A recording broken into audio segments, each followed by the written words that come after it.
ચંદ્ર પર માણસોને કાયમી વસાવવાની દિશામાં નાસાએ જોરદાર પગલું ભર્યું છે. અમેરિકન સમય મુજબ 1 એપ્રિલે નાસાએ પોતાના ઓર્ટિમસ 2 મિશનને સફળતાપૂર્વક લોન્ચ કરીને ઇતિહાસ રચી લીધો.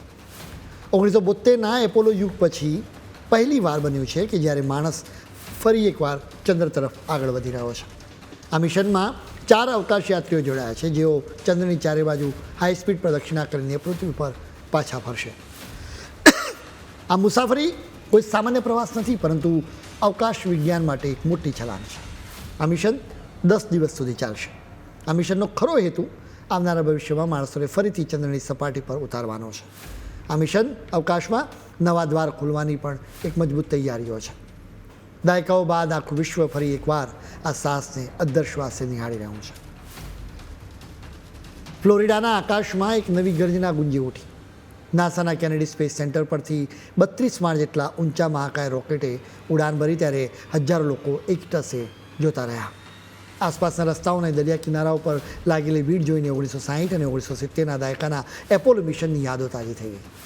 3 અમેરિકન અને એક કેનેડિયન મુસાફરને લઈને આ રોકેટ હવે અંતરિક્ષના અનંત માર્ગ પર નીકળી ચૂક્યું છે. સફળ લોન્ચિંગ બાદ ઓરિયન ક્રૂ કેપ્સ્યુલ રોકેટના ઉપરના ભાગથી અલગ થઈને પૃથ્વીની ભ્રમણ કક્ષામાં પ્રવેશી ગયો છે. આ મિશનનો ખરો હેતુ અવકાશમાં ઓરિયન સ્પેસક્રાફ્ટની ક્ષમતા અને તેની સિસ્ટમનું ટેસ્ટિંગ કરવાનો છે. આ મિશન ખરેખર તો ઓર્ટિમસ 3 માટેનો માર્ગ મોકળો કરી રહ્યું છે. જો આ 10 દિવસનો પ્રવાસ સફળ રહેશે ને, તો આગામી સમયમાં માણસ ફરી એકવાર ચંદ્રની ધરતી પર પગલાં મૂકશે. વિજ્ઞાન અને સાહસની આ એક એવી રોમાંચક સફર છે જે માનવ ઇતિહાસને હંમેશ માટે બદલી નાખવાની તાકાત ધરાવે છે. અવકાશના અંધકારને ચીરીને 4 અવકાશ યાત્રીઓ હવે પૃથ્વીથી 4 લાખ કિલોમીટર દૂરની યાત્રા પર નીકળી ગયા છે.